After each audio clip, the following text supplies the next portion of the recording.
the vast majority of people in the UK are not getting enough fibre. I'm Patrick Woods, Managing Director of Linwoods Health Foods, and today I'm delighted to be joined by Dr Amir Khan, NHS GP, TV presenter, author and podcast host. Amir, it's brilliant to have you with us today. Thank you for having me. So Dr Amir, we hear a lot about fibre and protein at the moment in the news and the media. Why are these nutrients getting so much attention? I think what's happening now is that we're recognising the importance of both fibre and protein, particularly as we get older, and the importance of them. So fibre in particular is having a moment, mainly because not enough people are getting enough fibre in their diet. In fact, the vast majority of people in the UK are not getting enough fibre. And that now has been linked to so many health issues, certainly some of the things that I look after as a GP, because I do a lot of diabetes and cardiovascular disease. And we know that people who don't get enough fibre in their diet are at increased risk of those two things, as well as other metabolic conditions.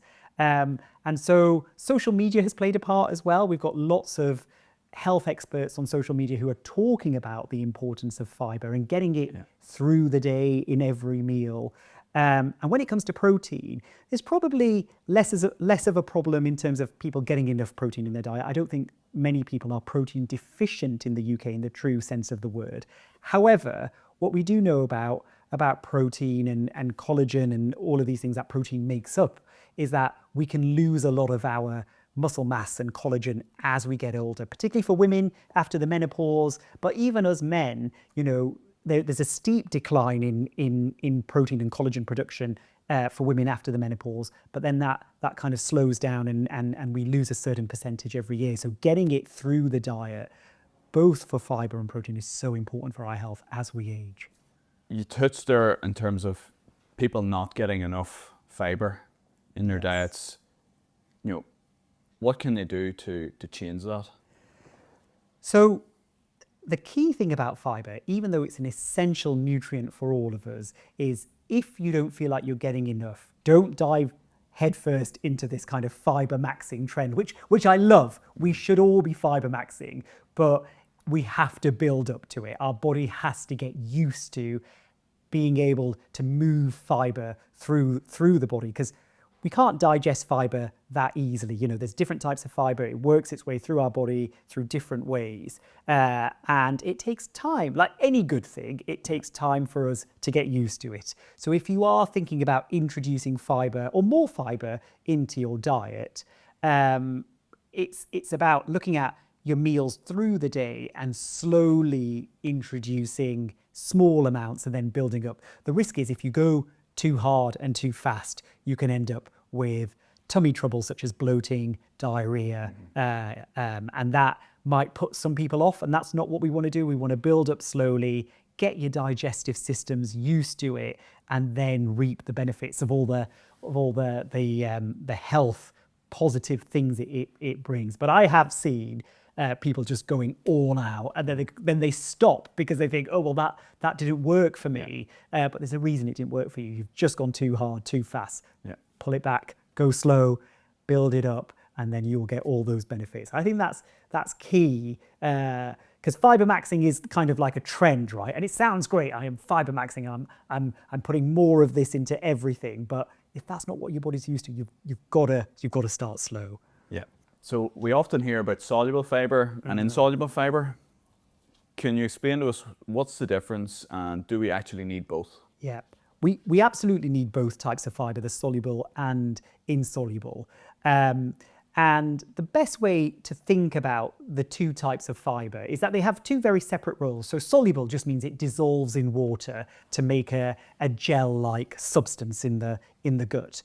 Now, soluble fibre is really important because that gel-like substance, it slows down your digestion and it stays in your large bowel for quite some time as a gelatinous kind of substance.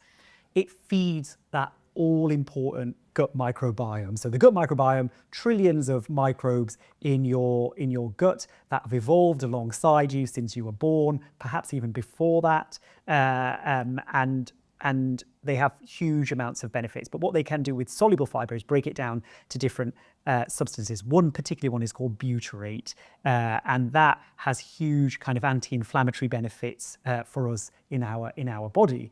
But that slow kind of jelly-like substance that soluble fibre forms also slows down the absorption of some nutrients from your food, which sounds like a bad thing, but is actually a good thing. So if you're slowing down, for example, sugar absorption, you're not going to get sudden spikes and crashes in sugar. You're going to get a nice, steady flow of sugar being absorbed through your gut into your blood, and that gives you that steady energy. And it's the same with cholesterol as well.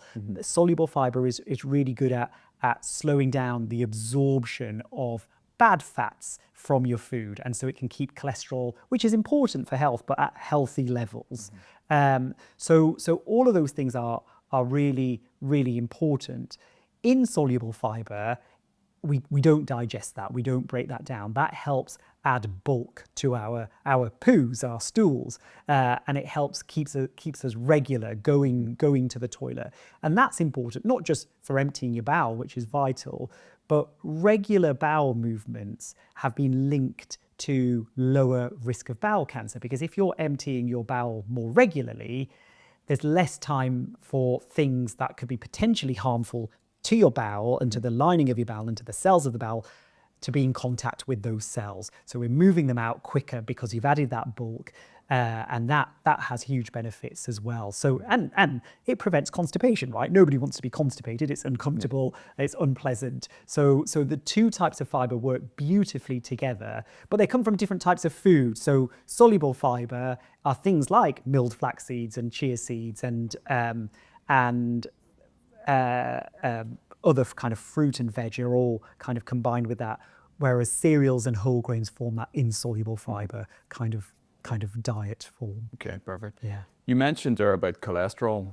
Could you elaborate a bit on soluble fibre and perhaps the impact on cholesterol and the benefits of that then? Yeah. So when we think of cholesterol, sometimes our mind goes to kind of something that's very unhealthy. What we have to say about cholesterol is that it's an essential part of our bodily needs and functions. We need healthy fats to form the vast majority of our cell membranes. That's the outer lining of our cells. But not all fats or cholesterol are equal. There are some that are really helpful for our body and some that are harmful. So we've got something called high density lipoproteins, which are the good fats, I would say. And what they do is move fat from the inside of your blood vessels out through your liver and out of your body.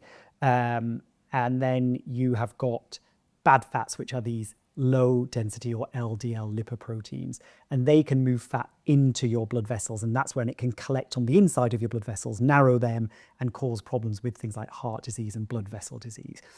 So you want to get a balance. You want good levels, high levels of these high density lipoproteins and not so many of these harmful fats. And that's where soluble fibre can help, because if you're eating a diet that has fatty substances in it, and fat is important, we need fat, it forms so many important things in our body, but you don't want too much of it. And what soluble fibre does is kind of hold it in that jelly-like substance in your gut, and so that the absorption is much slower, and then a lot of it can be moved out as well through that insoluble fibre movement. So it's a nice balancing act, I think, when it comes to cholesterol. So if you are actively trying to lower your cholesterol, let's say, then a good thing to do is get more soluble fibre into your diet. So from a health perspective, what roles do fibre and protein play in the body on a day-to-day basis? So fibre, great for moving stools out of the body, keeping you regular, excellent for blood sugar control, excellent for cholesterol control, and feeding that all-important microbiome.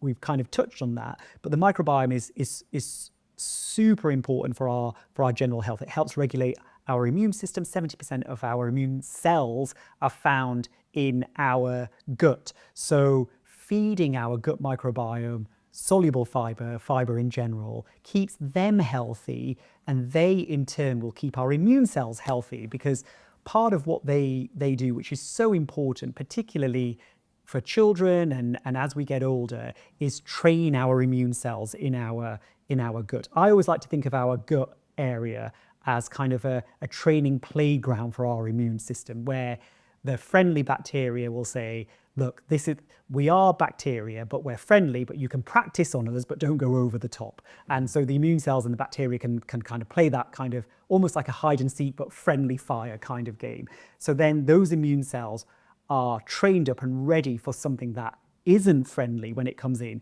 to mount an appropriate response. And by that, I mean, it will get rid of that unfriendly bacteria and it will stop when it needs to. That unfriendly bacteria has been taken care of. We don't need the immune system to keep carrying on. So that gut microbiome, which is fed through fibre, needs to be healthy so it can keep your immune system healthy. And that is key. A lot of our serotonin, which is our happy brain chemical, is regulated in the gut as well. So there is a link between a healthy immune system and a healthy kind of mental health and mood as well. And that's a really complicated thing, but it's so vital that is recognized. And so doing all of those things. And the other thing is, the other thing that fibre does is keep us fuller for longer, and that helps manage us for a healthy weight, which is really important as well. So fibre, in terms of its health benefits, is huge, and we need to be. I would say almost all of us should be getting more fibre in our diet. Protein is a key nutrient as well. We need it for muscle repair. We need it for healthy bones. Almost half of our bones are made up of protein. So when people think bones, they often think calcium and vitamin D, but protein is key as well. So if you suffer from things like osteoporosis, which is thinning of the bones, or osteopenia, which is a step just before thinning of the bones, getting a high protein diet is very important. But also, like simple things like the inside of our blood vessels, they are all made of protein as well. And so keeping a good level of protein intake through every meal, and I think this is key for both fibre and protein, getting it at every meal throughout the day, making sure you've got an adequate amount of protein, that you've got an adequate amount of fibre, and then healthy fats as well, then you're not going to go wrong, I think. Yeah. People know they're important. They know the benefits. Yeah. Why do we struggle, or so many of us struggle, to consume enough, fibre in particular, maybe not so much protein, in that we get an adequate amount of protein? Yeah. I think fibre now, it's having a moment. So people have historically not really thought about fibre, and they've associated protein with kind of bodybuilding and gym work, not just regular everyday folk. That's like you and I. Mm-hmm. So, and also in that time where we didn't have the knowledge of, or the widespread knowledge of the importance of fibre and protein as we get older, that void has been filled with ultra-processed foods, and companies selling us ultra-processed foods, and companies making ultra-processed foods so palatable that we keep coming back for more of these. Mm-hmm. And ultra-processed foods are essentially foods that have multiple ingredients in that we wouldn't have at home. And they have a lot of their fibre completely stripped out, and so the focus is on additives and sugars and preservatives and emulsifiers, all these things that actually naturally we wouldn't have had in our diet, and our ancestors certainly wouldn't have taken in, and what that has led to is people going back for more for these kind of foods that aren't particularly nutrient dense, and that has been linked to the obesity crisis that we're living through now. And I think now people have had their eyes open to that, and we realise it's been going on for decades, and actually we need to focus more on whole foods, the things that we have been eating for centuries. Actually, we need to go back to those kind of diets that have these whole macronutrients in, foods that occur naturally and don't have minimal kind of processing and ingredients added into them, which is what Linwoods flax seeds are all about, right? It's a whole food that's just been ground down, and it's a great way to get fibre into your diet. So I think now people are focused on these things and think, actually, yes, we now know that it wasn't just this one thing that we were told causing our are heart disease and obesity. It's the lack of all of these things in our diet that is doing it. And fibre is playing a massive part in that. So I think now people are talking about it. We've got social media with experts talking about it as well. We can now see, actually, this is what's been happening in the past. This is what we need to do now. And people are moving more towards these whole foods, fibre, protein, healthy fats, and good quality carbohydrates. Yeah. So for someone who wants to make a positive change, what are the easiest ways to add more fibre and protein? So you talk about eating whole foods. Yeah. That sounds kind of hard. Is there easy ways to do that and introduce it? Yeah, really easy ways. So a great way to think about it is you've got to get around 30 grams of fibre into your diet every day, but you don't have to do that all at once. Spread it through your meals and build it up slowly. With protein, a lot of it depends on your weight and how much exercise you do, but you should be getting kind of 1.2 to 1.5 grams per kilo of protein that you weigh. So depending on how much you weigh, your protein intake will be different. And depending on how much exercise and what type of exercise you're doing, your protein intake will be different. But that's about the roundabout figure. Start with breakfast. So a really nice kind of fibre and protein-rich breakfast would be some authentic Greek yogurt, which has the protein in it. It's also got gut-friendly microbes in there as well. And then something simple like a tablespoon of Linwoods flax seeds would be a great way to get fibre in there. Mm-hmm. Add some berries in as well, because you've got added fibre, but also those amazing antioxidants that berries add in, and any other seeds that you might have lying around, or nuts as well. And just kind of, that is a brilliant breakfast. It's such a big improvement on a sugary cereal or some toast with jam on it or whatever. It's okay to have them every now and again as well, but if you really want to focus on fibre and protein, that's a really nice way to start the day. If you want to top it with some protein powder, you can do that as well, but that contains all the whole foods that you need for that moment. It will keep you full for longer. That food will be doing amazing work in your body, and it will keep you full till lunchtime as well. So at 11 o'clock, you're not thinking, oh, I need a snack now, because that protein and that fibre is still in your gut, still doing magical things, and it's keeping you full. A great kind of lunch, again, salad is a great way to go, like a nice Mediterranean type salad with lots of colourful vegetables. Again, just adding in, if you think, right, okay, how can I do this quickly? Because I'm at work, I usually eat lunch at my desk or in a meeting. I will take a salad, I'll put some seeds in there, but I'll also just sprinkle some flax seeds in there, because it's just a really good way to added fibre into that. I'll put some chickpeas in for some protein as well, some plant-based protein, but depending on what you eat, you could have some chicken or fish. I'm not sure fish is so work-friendly. Maybe go for chicken if you want to eat meat. And then that's a great way to go. And then dinner, it depends on what you eat, but anything kind of with lentils, chickpeas, some lean meat in there if you eat meat, and then just sprinkle some flax seeds onto there. Perfect way to add more fibre. You've got the protein, a drizzle of olive oil for some healthy fats, maybe some avocado on the side as well of that. It's a great way to kind of go. That's hard to do every single day. Pick one of those meals and go, right, I'm going to focus on this meal. And that's just a really good way to get fibre, protein, and those healthy fats and some complex carbohydrates into your diet.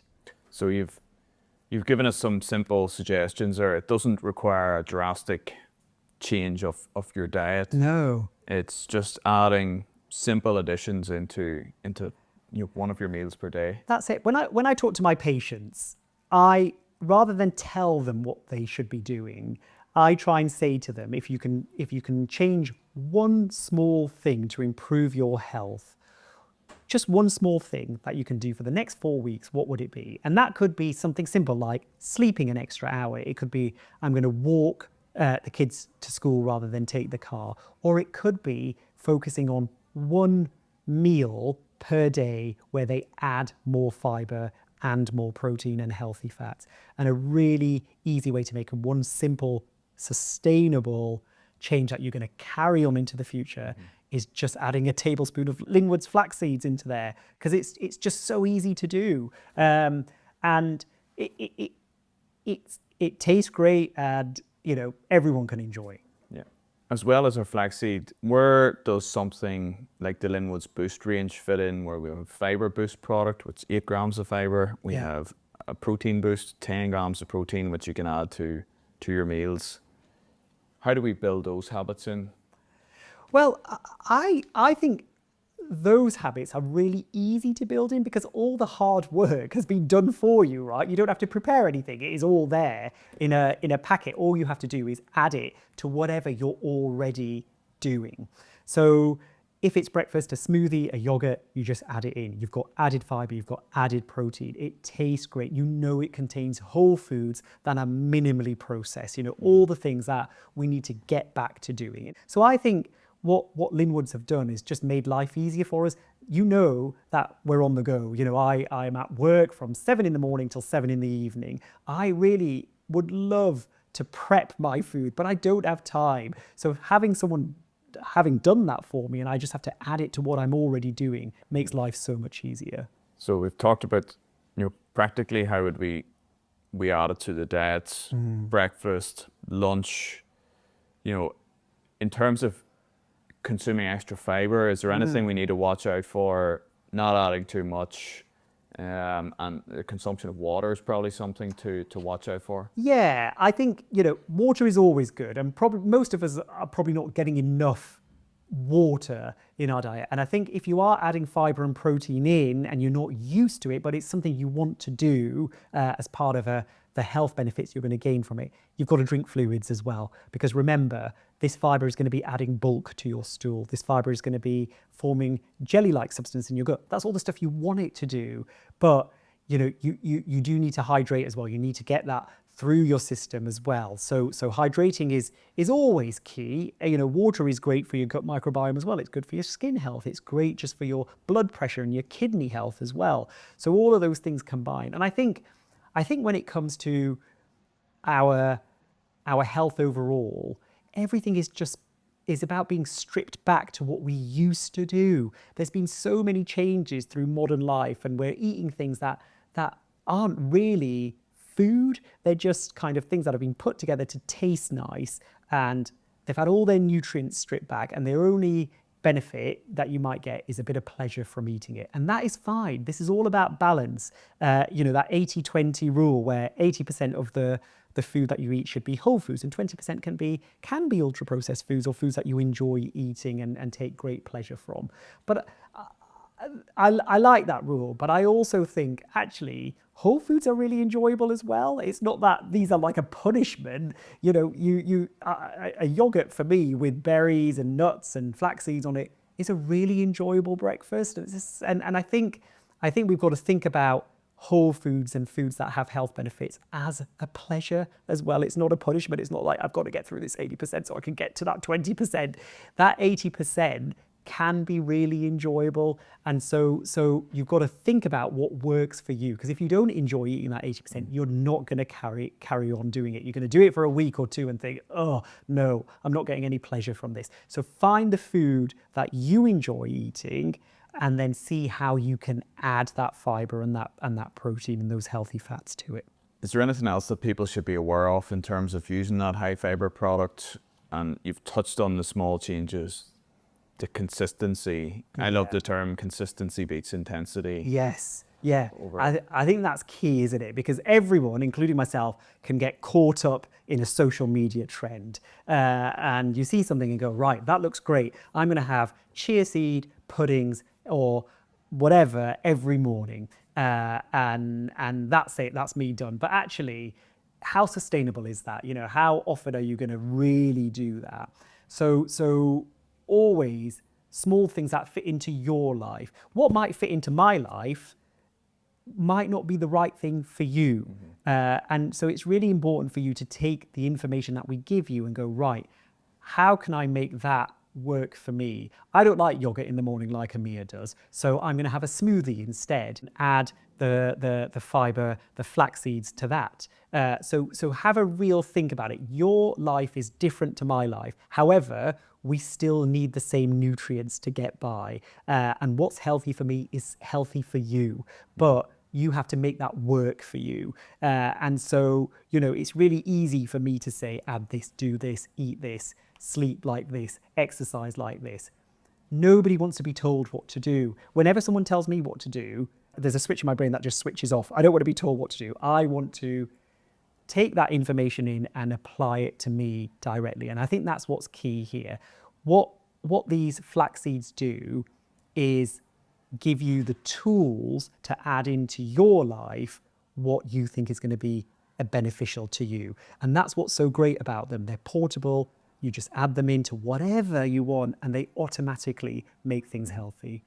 So where does something like the Linwoods Fibre Boost and Protein Boost range, where do they come in and fit into helping people to build them into sustainable habits?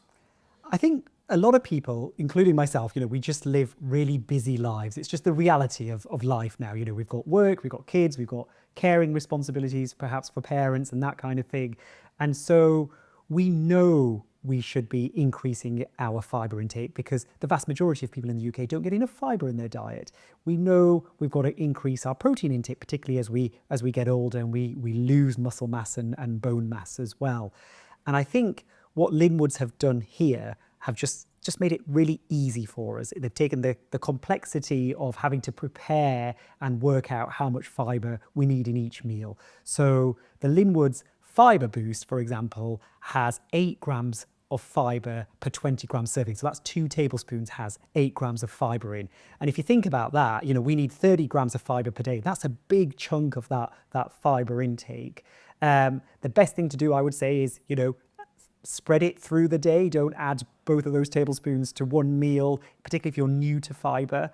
But it just adds that extra boost of fibre that we need for our gut microbiome, for healthy sugar, for cholesterol, all those magical things that fibre does. And it tastes fabulous. And it's just full of multiple plants, because we're talking about fibre specifically with this Fibre Boost, but all those plant seeds and components to it have loads of other health benefits as well. So you're getting the fibre, you're getting the antioxidants and everything else that those plants bring. And it's the same with the protein boost as well. You're getting 10 grams of protein per 20 gram serving. That's a huge amount of plant-based protein. And that will be doing wonders for your muscles, for your bones and everything else. And just being able to add it through spoons, I think it's like we never think of convenience foods as healthy, right? Convenience foods have traditionally always been not very nutritious. But now we have this convenience food that is really nutritious, full of fibre, full of protein, and we can just add it to our meals really simply, whether it's a soup, a stew, a smoothie, a yogurt. Adding it in, you know it's doing all the work for you without you having to think about it. And I think that's great. And for me, I know the protein sources and maybe lean meats and so on at lunchtime and maybe dinner. Breakfast is a real focus in terms of trying to increase protein intake at breakfast. It is, because we're often taught that breakfast is the most important meal of the day. What's important about breakfast is that it sees you through to lunch, right? And you're not then having a sugar crash at 10, 11 o'clock and reaching for the biscuits or the chocolates that, in the office. So having food that contains lots of fibre, like the Fibre Boost, lots of protein, like Linwoods Protein Boost, just keeps you full right through to lunchtime. And that steadies your blood sugars, steadies your cholesterol, and over time will contribute to healthy weight as well. Amir, there's so much in there. If there was one or two things that you would say to our audience as key takeaways from our discussion around fibre and protein intake, what would they be? I think the key message here is fibre is your best friend when it comes to health, but don't go too hard too fast. Add it in slowly and build it up and you will get those health benefits. Nothing happens instantly, it all takes time. And when it comes to food in particular, what's important is your long-term trend. The odd day of having cake and chocolate and whatnot doesn't matter. It's the trend. It's the long-term trends that influence health. So don't feel bad about eating a slice of birthday cake. Don't feel bad about having some chocolate on a Friday night. That's fine. We all do it. I do it. But as long as your general trend is eating whole foods, that's the key. I love that. So we're still allowed birthday cake. Yes. Brilliant. Dr. Amir, it's been a real pleasure. Thanks so you. much for talking to us today. Oh, my pleasure. Thanks.